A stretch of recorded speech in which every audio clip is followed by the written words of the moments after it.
स्वागत है आप सभी का। बिना ज़्यादा समय बर्बाद किए हम लोग सीधे लेक्चर स्टार्ट करेंगे और हम लोग आज की क्लास में बात करने वाले हैं सब्जेक्ट स्पेसिफिक नॉलेज, जो कि 60 नंबर का वेटेज रखता है। किस एग्ज़ाम के लिए? EMRS लैब अटेंडेंट के लिए। बहुत ही इंपॉर्टेंट टॉपिक है, बहुत बड़ा पोर्शन, मार्क्स का बहुत बड़ा पोर्शन ये अपने आप में कवर करता है और बहुत ही सिंपल टॉपिक है। बस ध्यान से समझने की ज़रूरत है और हर एक पॉइंट को प्रॉपरली नोट करने की ज़रूरत है। तो हम लोग फोकस करेंगे कि इस सबसे पहले इसका सिलेबस क्या है, उसके बाद हम लोग point wise, topic wise class को स्टार्ट करेंगे। सो ये सिलेबस है जो कि मैं उम्मीद करता हूँ कि आप सब लोग अभी तक देख लिए होंगे। रीजनिंग एबिलिटी क्लास मैं ले रहा हूँ, 2 क्लासेस हो चुके हैं इसके, 2 क्लासेस हो चुके हैं। इसकी प्लेलिस्ट इसी चैनल पे पड़ी हुई है दोनों क्लासेस की, और ये रीजनिंग पूरी की पूरी कंप्लीट कराई जाएगी। एग्ज़ाम होने से पहले पहले मोस्ट प्रोबेबली इसी मंथ में, चाहे अगले मंथ के मिड तक रीजनिंग कंप्लीट करा दी जाएगी। एक बार में एक एटलीस्ट सारे टॉपिक को एक्सप्लेनेशन मिल जाएगा, बट फिर उसके बाद हम प्रॉब्लम प्रैक्टिस करते रहेंगे। दूसरा, जनरल अवेयरनेस की क्लासेस मैम कंटिन्यू ले रही हैं, इसको भी आप प्लेलिस्ट देख सकते हैं, चैनल पे ही पड़ा मिल जाएगा। हिंदी की भी क्लासेस मैम ले रही हैं, इसका एक क्लास अभी तक हुआ है। इंग्लिश की भी क्लास मैम लेंगी, और बचा लास्ट में सब्जेक्ट स्पेसिफिक नॉलेज। सो अगर देखा जाए तो पेपर 1 का पूरा सिलेबस इस चैनल पे कवर कराया जा रहा है। ठीक है, रीजनिंग एबिलिटी और सब्जेक्ट स्पेसिफिक नॉलेज मैं आप लोगों को पढ़ा रहा हूँ। रीजनिंग एबिलिटी में कोई भी डाउट हो वीडियो के नीचे कमेंट करके पूछेगा, आप लोगों को एक्सप्लेनेशन मिल जाएगा। और मेरी कोशिश यही रहेगी कि सरल से सरल भाषा, आसान से आसान भाषा में मैं आप लोगों को टॉपिक समझा सकूँ और आप लोग एग्जाम में इसको ईजिली क्वेश्चन सॉल्व कर पाएँ इन टॉपिक्स पे। सो सीधे स्टार्ट करेंगे। Subject knowledge of lab. देखिए, सबसे पहले हम सिलेबस की बात कर रहे हैं। सब्जेक्ट स्पेसिफिक नॉलेज का क्या सिलेबस है? ओके, तो ये आपके सामने जो दिख रहा है यही सिलेबस है हमारा। ठीक है, knowledge of lab work and lab equipment. पहले तो एग्जाम को समझिए। लैब अटेंडेंट, इनका काम क्या है? जो लैब अटेंडेंट जो लोग बनेंगे उनका काम क्या रहेगा? लैब की चीज़ों को प्रॉपरली मैनेज करना। लैब में जो भी हो रहा है, बच्चे आ रहे हैं, पढ़ रहे हैं, स्टूडेंट्स आ रहे हैं, विद्यार्थी आ रहे हैं, उनके काम को मैनेज करना, लैब इक्विपमेंट्स को मैनेज करना, डेटा मैनेज करना। एक जो नॉर्मल, एक ऐसे भी आप समझने की कोशिश करेंगे तो आपको समझ में आएगा। तो हम लोग उसी से रिलेटेड उनको क्या करना है लैब में बैठ के, वही सारा इसका क्या है सिलेबस है यहाँ पे। तो सबसे पहले क्या है? Knowledge of lab work and lab equipment. मतलब लैब में आपको क्या काम करना है और वहाँ जो सामान रखा है, जो मशीनरी रखी है, जो इक्विपमेंट्स रखे हैं, उनका क्या रोल है, उनका वर्किंग प्रिंसिपल क्या है, वह कैसे काम करता है, या उसके क्या एप्लीकेशंस है, इस तरीके की चीज़ें आपको पता होना चाहिए। दूसरा क्या है? Knowledge of experiments of chemicals. Chemistry की क्लासेस हम सब ने पढ़ी है कभी न कभी। अगर हमने नहीं पढ़ी तो रासायनिक विज्ञान तो हमने सुना ही है भाई। उसमें क्या होता है, HCl क्या है, NaCl क्या है, ये हम जानते हैं। तो उन केमिकल्स का मैनेजमेंट, कौन सा केमिकल जो है एसिडिक इन नेचर है, कौन सा टॉक्सिक है, कौन सा इनफ्लेमेबल है, कौन सा नुकसानदायक है, कौन सा अच्छा है, कौन सा न्यूट्रल है, ये सारे केमिकल्स के बारे में हमें आइडिया होना चाहिए। जो कि मैं जितने भी इंपॉर्टेंट केमिकल्स की लिस्ट है वो आप लोगों को प्रोवाइड करूंगा आने वाले लेक्चर्स में, तो बहुत परेशान होने की जरूरत नहीं है। अगला जो कि बहुत ही इंपॉर्टेंट आता है वो क्या है? Safety protocols of lab. मतलब आप जब लैब में काम कर रहे हैं तो आपको सेफ्टी की किन किन बातों का ध्यान रखना है, इस पे भी डायरेक्टली एग्जाम में बेस्ड क्वेश्चंस पूछेगा इस टॉपिक से। बहुत इंपॉर्टेंट टॉपिक है। Scientific name of chemicals and equipment. भाई किसी चीज़ का, जैसे सॉल्ट, हम सॉल्ट को सॉल्ट कहते हैं, बट सॉल्ट का कॉम्पोजिशन क्या है ये हमें पता होना चाहिए। ओके, लेकिन एक नॉर्मल, एक कॉमन नेम होता है बहुत सारे केमिकल्स का, जो हम आम डे टू डे भाषा में उसको बोलते हैं, बट उसका केमिकल फार्मूला अलग होता है, केमिकल नाम अलग होता है। तो इस तरीके की बहुत सारे केमिकल्स की लंबी चौड़ी लिस्ट है, वो भी मैं आप लोगों को बताऊंगा। अगला क्या है? Knowledge of different methods commonly used in labs. Okay, कौन कौन से मेथड छोटे स्मॉल स्केल एक्सपेरिमेंट्स को कराने के लिए लैब्स में यूज़ होते हैं, उसके बारे में आपको पता होना चाहिए। Techniques and physics, chemistry, life science, biology, मतलब जो भी बेसिक साइंस है वो आपको आना चाहिए लैब से रिलेटेड। तो सबसे पहले हम स्टार्ट करेंगे, जैसे आप यहाँ पे देख सकते हैं, यहाँ पे पहला ही चीज़ क्या है? Knowledge of lab work. तो लैब वर्क के बारे में सबसे पहले बात करते हैं कि लैब वर्क का काम क्या है। तो मोटा मोटा अगर समझें इसे हम एक लेमन लैंग्वेज में, तो 4 इंपॉर्टेंट काम होते हैं लैब के। सबसे पहला क्या है? सैंपल प्रिपरेशन या नमूना तैयार करना। जैसे कि मान लीजिए कि आपको कोई टेस्टिंग करनी है, ओके कोई टेस्टिंग करनी है तो टेस्टिंग आप तो ऐसा है नहीं कि आप एक्चुअल मटेरियल या एक्चुअल डोमेन के सैंपल पे कर सकते हैं। ऑब्वियसली आपको एक सैंपल बनाना होगा, एक छोटे स्केल, एक स्मॉल स्केल पे उसकी जांच करनी होगी, टेस्टिंग करनी होगी। तो वो इस स्मॉल स्केल का जो सैंपल बनेगा वो आपको बनाना आना चाहिए। जैसे कि मैं एक बात करूं कि सपोज आप एक कार बना रहे हैं, आप एक कार डिज़ाइन कर रहे हैं। ओके आपने एक यहाँ पे कार डिज़ाइन कर दिया, ठीक, ये आपने कार डिज़ाइन कर दिया। अब भाई इंजीनियर ने पूछा कि भैया इस कार में हम क्या लगाएं, आयरन मतलब कि लोहा, या फिर एल्युमिनियम, या फिर जिरकोनियम, या फिर मैग्नीशियम, क्या लगाएं कि ये कार हमारा मतलब जो है ठीक रहेगा हमारे कार में लगाना, आयरन, एल्युमिनियम, जिरकोनियम, मैग्नीशियम। तो अब आप कार बना के भाई एक बार कार आयरन की बनाएंगे मतलब लोहे की बनाएंगे, एक बार एल्युमिनियम की बनाएंगे, एक बार जिरकोनिया की बनाएंगे और एक बार मैग्नीज की बना के या मैग्नीशियम की बना के तो जांच करेंगे नहीं कि भाई ये कार कैसी चल रही है। ऑब्वियसली आपको पहले ही एक नमूना बना के इसकी जाँच करनी होगी कि भाई कौन सा मटेरियल कैसा रिजल्ट दे रहा है, और वही मटेरियल हम गाड़ी में लगाएंगे। तो हम क्या करेंगे, हम एक नमूना बनाएंगे, कैसा, एक इस तरीके के शेप का, ऐसा, इसको हम क्या बोलते हैं, डॉग बोन शेप। ऐसा हम एक नमूना बनाएंगे, किसका, चारों का, एक बार आयरन का बनाएंगे, एक बार एल्युमिनियम का, एक बार जिरकोनिया का, एक बार मैग्नीशियम का, ठीक है। इन सब का बनाएंगे और देखेंगे भैया स्ट्रेंथ सबसे ज़्यादा किस में आ रही है, सबसे ज़्यादा ताकतवर मटेरियल कौन सा है, इसको हम जांच करेंगे इसका छोटे स्केल पे, और बता देंगे कि भाई लोहा बहुत मजबूत आ रहा है, लोहे को हमें लगाना चाहिए। ये मैंने आपको एक लेमैन लैंग्वेज में समझाने की कोशिश की कि सैंपल प्रिपरेशन का क्या मतलब है। इसी तरीके से केमिकल की हैंडलिंग हो उसमें भी आपको सैंपल प्रिपेयर करना पड़ेगा, और जिस तरीके के छोटे बड़े काम हो ये मैं आगे के लेक्चर्स में आपको बताऊँगा। अगला क्या है, लेबोरेटरी सेफ्टी। ओके मैंने अभी आपको बताया ना कि लैब में सेफ्टी का ध्यान रखना बहुत इंपॉर्टेंट है, ठीक है। सबसे पहले क्या है, following safety protocols, wearing appropriate personal protective equipment. आपने कोविड में देखा होगा, पीपीई किट के बारे में आपने कोविड में जाना होगा कि पीपीई किट की इंपॉर्टेंस क्या है। जब भी आप केमिकल्स में काम कर रहे हैं, केमिकल से प्ले कर रहे हैं, तो आपको पीपीई किट पहनना पड़ेगा, नहीं तो कोई केमिकल अगर आपके बॉडी पे आके गिर गया तो आपको नुकसान कर देगा, आपका स्किन डैमेज कर देगा। आपको पता होना चाहिए कि पीपीई किट की इंपॉर्टेंस क्या है, कब पहनना है, कौन से काम करते वक्त पहनना है हमें, ये हो गया। अगला एप्रन, आपने एप्रन सुना होगा। जब भी हम कोई किसी ऐसे मटेरियल के साथ काम कर रहे हो जो हमारे अपने कपड़े ख़राब कर सकता है या हमारे स्किन पे ऊपरी हिस्से में आ सकता है, तो हम क्या पहनते हैं, एप्रन। एप्रन आप जो लोग कुकिंग का काम करते हैं, खाना बनाते हुए भी बहुत बार पहनते हुए देखा होगा, बट हमें पता होना चाहिए कि एप्रन का काम लैब के वर्क में भी होता है, और जो लैब में एप्रन पहना जाता है और जो कुकिंग में एप्रन पहना जाता है, दोनों की डिज़ाइन में बड़ा फ़र्क होता है। लैब का एप्रन कैसा होता है, एक गोल यहाँ तक पूरा फुल बाजू वाला और फुल आपको कवर करता है आगे पीछे हर तरफ से, लैब का एप्रन। और कुकिंग वाले एप्रन कैसा होता है, सिर्फ आपको फ्रंट से एक कवरेज मिलती है ताकि आपका खाना आपके कपड़े पे ना आए। ये दोनों में डिफरेंस है। अगला क्या है, मेजरिंग एंड मिक्सिंग। आपको जैसे कोई आप टेस्ट कर रहे हैं तो आपको टेस्ट की रीडिंग लेना आना पड़ेगा, आप रीडिंग उसका ले पाएँ। आगे क्या लिखा है, मापना और मिश्रण करना, सुसंगत और प्रतिलिपि प्रस्तुत करने योग्य परिणामों के लिए रसायनों का कर्मकों का सटीक माप और मिश्रण आवश्यक है। मतलब कि आपको कोई रीडिंग लेनी है, आपको कोई टेस्ट कंप्लीट करना है, तो आपको केमिकल्स के बारे में नॉलेज होना चाहिए, उसको मेज़र करना आना चाहिए। जैसे मान लीजिए आपने पिपेट ले लिया, ऐसे समझिए कि आपने ग्लास ले लिया, उसमें 200 ml डाला कि 300 ml डाला।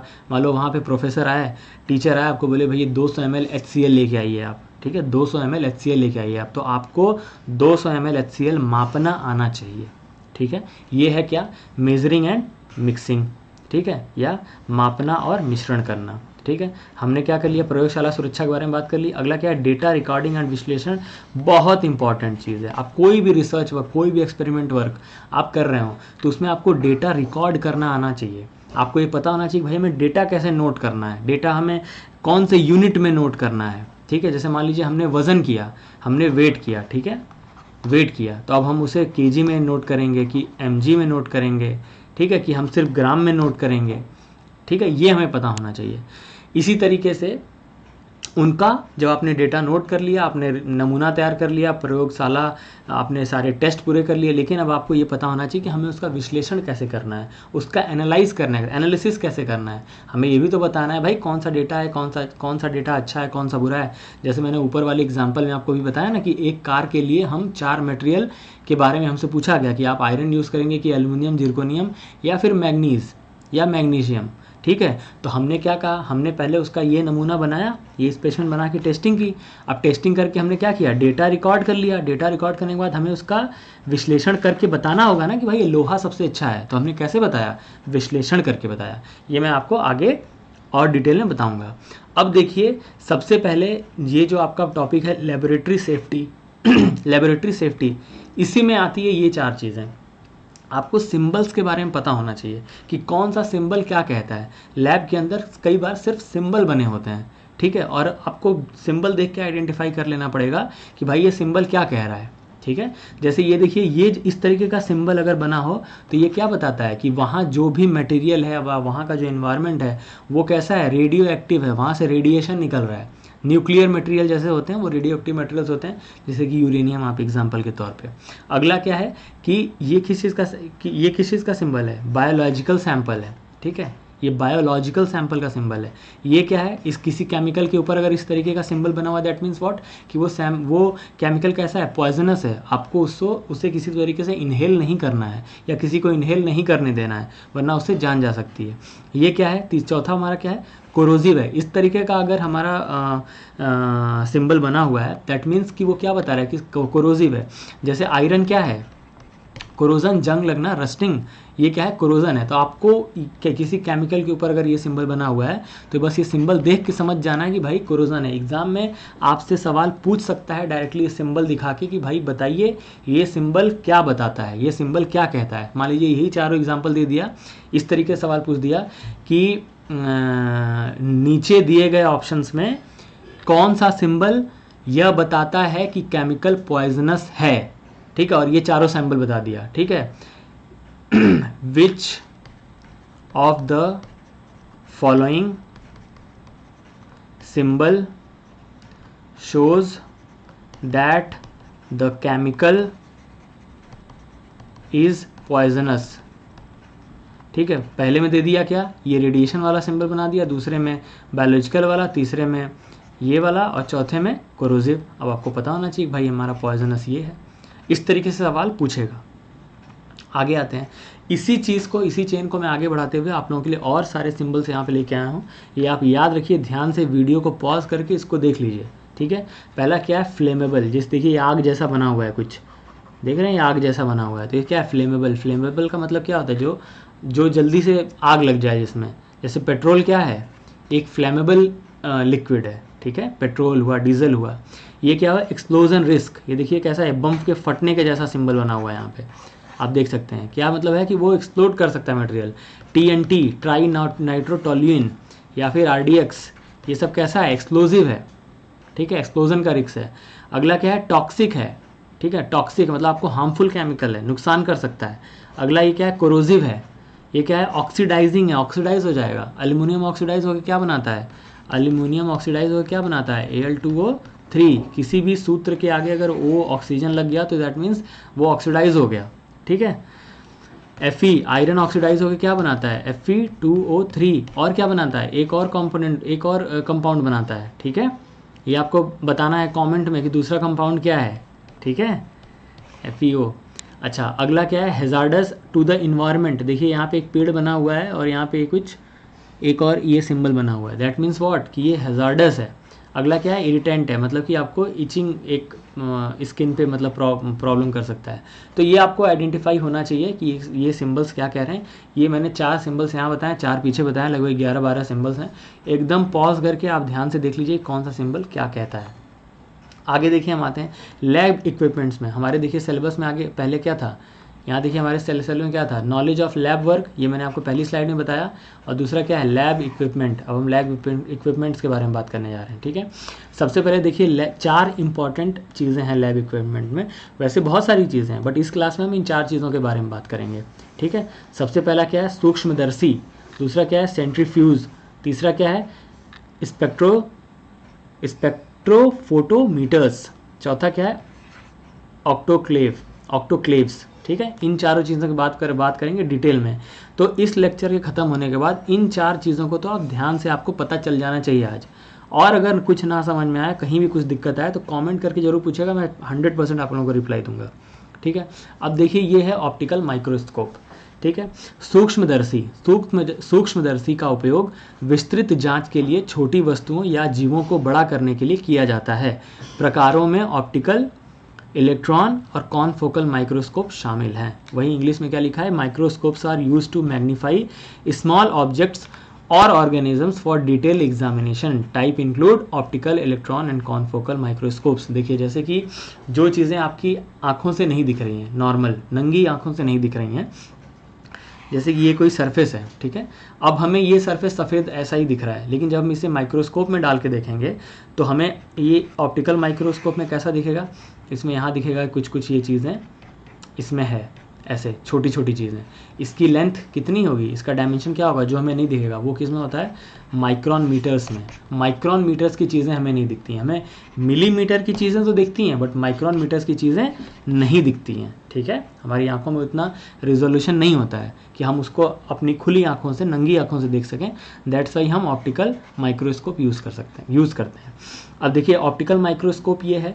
अब मैं इसकी तो आप लोगों के लिए एक डिटेल वीडियो बनाना चाहता था कि ऑप्टिकल माइक्रोस्कोप सेपरेट मैं आप लोगों को एक जगह एक्सप्लेन करूं, बट आपको जल्दी मैं थोड़ा सा एक्सप्लेन कर देता हूं। देखिए यहाँ पे तो आप रखते हैं अपना क्या, सैंपल मतलब क्या, नमूना। जो मैंने पहले बताया था ना कि आपको नमूना बनाना होगा, तो यहाँ हम क्या रख देते हैं, नमूना। और यहाँ से हम देखते हैं, यहाँ से ये देखिएगा, ये आई कप्स है, यहाँ से हम देखते हैं, यहाँ पे एक लेंस लगा होता है। ठीक है, यहाँ पे एक लेंस लगा होता है, और हम इसको किससे एडजस्ट करते हैं, देखिए इससे एडजस्ट करते हैं, इससे एडजस्ट करते हैं, इससे एडजस्ट करते हैं, इसके मोशन को, फोकस को और बाकी चीज़ों को एडजस्ट करते हैं ताकि हमें वो क्लियरली दिखे। अच्छा, यहाँ पे क्या होता है, इसका पावर स्विच होता है पीछे, ताकि हम उसे पावर स्विच से माइक्रोस्कोप को ऑन और ऑफ कर सकें। ठीक है, ये सारी चीज़ें इंपॉर्टेंट है। अब देखिए यहाँ पे आई पीस होता है, जिसका की मैग्नीफिकेशन कितना होता है, 10x के आसपास।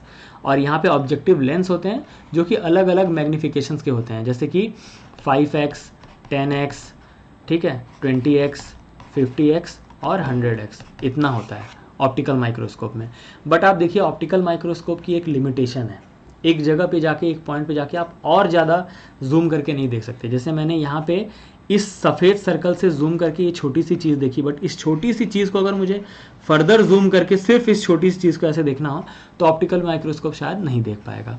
तो इसीलिए देखिए यहाँ पे बात की गई है कि कितने टाइप्स का होता है। इसी में ऑप्टिकल माइक्रोस्कोप के बाद क्या आया, इलेक्ट्रॉन माइक्रोस्कोप भी आया। तो इस इलेक्ट्रॉन माइक्रोस्कोप बहुत पावरफुल माइक्रोस्कोप होता है, बहुत ही हाई एंड रिसर्च के लिए यूज़ किया जाता है इलेक्ट्रॉन माइक्रोस्कोप। वहाँ पे हम बहुत ही बियॉन्ड, मतलब कि लगभग 1,00,000x, अगर मैं बात करूं कि ऑप्टिकल माइक्रोस्कोप का मैग्नीफिकेशन 1000x है, तो जो इलेक्ट्रॉन माइक्रोस्कोप्स हैं उनका मैग्नीफिकेशन 10,00,000x तक हो सकता है। ठीक है, एग्जाम्पल के तौर पे ये देखिए एक स्कैनिंग इलेक्ट्रॉन माइक्रोस्कोप है, स्कैनिंग इलेक्ट्रॉन, ये किस तरीके का माइक्रोस्कोप है, इलेक्ट्रॉन माइक्रोस्कोप। ठीक, ये आपको ध्यान रखना है। अच्छा, इसके बाद देखिए ये भी एक एग्जांपल के तौर पे, ये क्या है, ये ट्रांसमिशन इलेक्ट्रॉन माइक्रोस्कोप है, ट्रांसमिशन इलेक्ट्रॉन माइक्रोस्कोप। ये भी कैसा है, ये भी इलेक्ट्रॉन माइक्रोस्कोप है। ठीक है, ये हमें पता होना चाहिए। ये दोनों एडवांस माइक्रोस्कोप्स हैं, बस आपको एक जानकारी के तौर पे मैं दे रहा हूँ, बट आपको ऑप्टिकल माइक्रोस्कोप के बारे में अच्छे से पता होना चाहिए।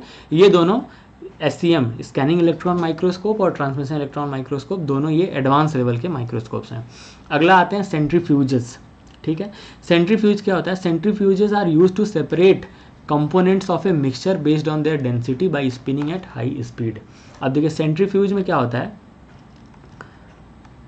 देखिए सेंट्रीफ्यूज में क्या होता है, कुछ ये जो आप पॉइंट्स देख रहे हैं 1 2 3 4, इन जगहों पे हम क्या करते हैं, एक शीशी होती है, ऐसी एक शीशी होती है, इसमें हम अपना लिक्विड डाल देते हैं। ठीक है, लिक्विड कैसा होता है, वो A+, B+, C, 3-4 अलग अलग तरीके के लिक्विड से मिल के बनता है। अब ये सेंट्रीफ्यूज जो है वो ऐसे गोल गोल गोल गोल गोल गोल घूमता है बहुत ही फास्ट स्पीड में, बहुत ही फास्ट स्पीड में, जिसकी वजह से क्या होता है कि उसके घूमने की वजह से पूरा का पूरा जो द्रव्य है, जो फ्लूइड है, उस पर एक फोर्स लगता है, दो फोर्स लगता है। एक सेंट्रीफ्यूगल फोर्स आउटवर्ड्स, जैसे आप किसी धागे में कोई सिक्का या कुछ बांध के ऐसे ऐसे घुमाएंगे तो वो जो आपने जिसे बांधा होगा वो दूर भागने की कोशिश करेगा, उसको आप छोड़ देंगे तो एकदम निकल के दूर जाके गिरेगा। तो वो किस वजह से जा रहा है? सेंट्रीफ्यूगल फोर्स की वजह से। तो उस लिक्विड में सेंट्रीफ्यूगल फोर्स और ग्रेविटी एक साथ लगता है, जिसकी वजह से डेंसिटी डिफरेंस की वजह से मटेरियल जो है वो अलग अलग हो जाते हैं। ठीक है, तो अब आपको यहाँ पे ये इसका प्रिंसिपल पता चल, इसका ये पता चल गया कि इससे हम करते क्या हैं, और आपको क्या पता चल गया कि इसका क्या है, प्रिंसिपल क्या है। ठीक है, किस सिद्धांत पे ये काम करता है। देखिए आप यहाँ पे क्या लिखा है, सिद्धांत का उपयोग करके अवसाधन के होता है। यहाँ गुरुत्वाकर्षण बल के प्रभाव के तहत पदार्थों को अपने घनत्व के आधार पर अलग किया जाता है। मैंने जो भी बताया ना, तेजी से घूमने पर हल्के कण ऊपर रहते हैं और उपकेंद्रण के दौरान भारी नीचे चले जाते हैं। ठीक है, सिंपल, यही क्या है, प्रिंसिपल है इसका। ग्रेविटी में डिफरेंस की वजह से जब हम बहुत हाई स्पिन उसको देते हैं तो मटेरियल क्या है, अलग हो जाता है। ये सेंट्रीफ्यूज का काम है। आगे आते हैं। ठीक है, स्पेक्ट्रोफोटोमीटर्स। ठीक है, मैंने शुरू में बताया था तीसरा हमारा डिवाइस है। अब देखिए, ये एक ऐसा इंस्ट्रूमेंट है जो कि लाइट यूज़ करता है। ठीक है, लाइट को यूज़ करके कॉम्पोजिशन के बारे में बताता है, लाइट को यूज करके कॉम्पोजिशन के बारे में बताता है। A spectrophotometer is an instrument that measures the amount of photons, the intensity of light absorbed after it passes through the sample solution. मतलब हमारा सैंपल, इसके अंदर हम ये बॉक्स को, ये खुल जाता है, ये बॉक्स यहाँ से ऐसे खुल जाएगा। ठीक है, खुल जाएगा। इसके अंदर हम इस तरीके के उसमें सैंपल रख लेते हैं अपना। ठीक है, उसमें फिर लाइट को पास कराते हैं। वो लाइट कितनी एब्जॉर्ब हो रही है और कितनी दूर जाके एब्जॉर्ब हो रही है, इन सब के डेटा पे हम उसका कॉम्पोजिशन बताते हैं। ठीक है, ये हमारा स्पेक्ट्रोफोटोमीटर का काम है। अगले आते हैं, ऑटोक्लेव्स की बात करते हैं। ऑटोक्लेव्स क्या होते हैं? देखिए, एक ऐसा डिवाइस होता है जो हाई प्रेशर स्टीम यूज़ करता है। किसके लिए? जो माइक्रो ऑर्गेनिजम्स हैं, जो बैक्टीरिया हैं, जो फंगी हैं, जो अनवांटेड बैक्टीरिया हैं, अनवांटेड फंगाई हैं, अनवांटेड माइक्रो ऑर्गेनिजम्स हैं, उनको किल करने के लिए, उनको परमानेंटली वहाँ से हटाने के लिए हम इस डिवाइस का यूज़ करते हैं। अब हम लैब अटेंडेंट बन चुके हैं, ये डिवाइस वहाँ रखी है, तो ये फ़ोटो देख के हमें पता चल जाना चाहिए भाई ये तो ऑटोक्लेव है। ठीक है, इन सब में मतलब सवाल कैसे आपको पूछ सकता है? सवाल आपको पूछेगा कि दिए गए या निम्नलिखित में से किस उपकरण की मदद से हम माइक्रो ऑर्गेनिज्म बैक्टीरिया को मारते हैं? ऑटोक्लेव्स, सेंट्रीफ्यूज, ऑप्टिकल माइक्रोस्कोप, SEM। तो आपको क्या बताना होगा कि ऑटोक्लेव्स इज द राइट आंसर। इस तरीके से सवाल पूछेगा, इसलिए मैं आपको यहाँ थ्योरी बता रहा हूँ। तो चीज़ों के बारे में डिटेल में पढ़ें। इसकी PDF टेलीग्राम चैनल पर डल जाएगी, तो वहाँ जाके आप लाइन बाई लाइन पढ़ सकते, लाइन वाइज लाइन पढ़ सकते हैं और अपना नोट भी बना सकते हैं। ठीक है, तो ये ऑटोक्लेव हो गया। तो ऑटोक्लेव का वर्किंग प्रिंसिपल आपको पता, वर्किंग प्रिंसिपल पता चल गया। ये क्या यूज़ करता है? स्टीम यूज़ करता है बैक्टीरिया को मारने के लिए। ठीक है, स्टीम यूज़ करता है, ये आप ध्यान रखेंगे। और ऑटोक्लेव का काम क्या है, ये भी आप ध्यान रखेंगे। ठीक है, अगला देखिए, ये तो 4 मेजर डिवाइसेस हैं जिसकी हम इस लेक्चर में बात करना चाह रहे थे। अब देखिए, ऐसे बहुत सारी लिस्ट ऑफ इक्विपमेंट हैं जिसके बारे में आपको पता होना चाहिए। एक दो नहीं है, बहुत सारे हैं। तो अब देखिए, कुछ और हैं जो कि हम अगली क्लास में डिस्कस करेंगे, जैसे पिपेट्स, ठीक है, incubators, pH meters, balances, Bunsen burners, fume hoods. ठीक है, इसको हिंदी में क्या कहते हैं? धुआं हुंड, बंसन बर्नर, संतुलन, pH मीटर। अब pH आपने वर्ड जरूर सुना होगा कहीं ना कहीं, pH वर्ड आपने जरूर सुना होगा कहीं ना कहीं। मैं डिटेल में आपको अगली क्लास में बताऊंगा। ठीक है, पिपेट मैंने शुरू में ही बताया था, जो आपको 200 ml मेज़र करना है तो आप कैसे मेज़र करेंगे। ठीक है, तो ये इसके बारे में हम डिटेल में अगली क्लास में ज़रूर बात करेंगे। इससे पहले आ जाते हैं क्वेश्चन ऑफ द क्लास में। मैंने आपको स्टार्टिंग बिगनिंग में ही बताया कि भाई सिम्बल्स क्या बताते हैं। ठीक है, मैंने आपको बहुत सारे सिम्बल्स बताए। यही इसी तरीके से मैंने कुछ सिम्बल्स यहाँ पे लिख दिए हैं, A से लेके I तक। ये सारे सिम्बल्स क्या शो करते हैं, क्या बताते हैं, आपको कमेंट में मुझे बताना है, A से लेके I तक। जो आप बता लेंगे बहुत अच्छी बात है, जो नहीं बता पाएंगे वो मैं आपको बताऊंगा। ठीक है, या अगर किसी व्यक्ति ने किसी बच्चे ने सारे आंसर सही बता दिए तो मैं उसको पिन करके वहीं बता दूंगा कि यही राइट आंसर है, और इसकी मैं PDF भी आप लोगों को दे दूंगा। ठीक है, तो ये आप लोगों को ज़रूर देना है, मुझे कमेंट में बताना है। ठीक, अगला देखिए, ये टेलीग्राम चैनल है, टेलीग्राम चैनल है, इसी पे आपको क्या मिलेगी, PDF मिलेगी इस लेक्चर की, ठीक है। और ये तो आप इसी यूट्यूब चैनल पे आप देख ही रहे हैं। तो मिलते हैं अगली वीडियो में, आप लोग तैयारी करते रहिए। आप लोगों की सफलता की कामना करते हुए मैं इस क्लास को यहीं एंड करता हूँ। सी यू ऑल।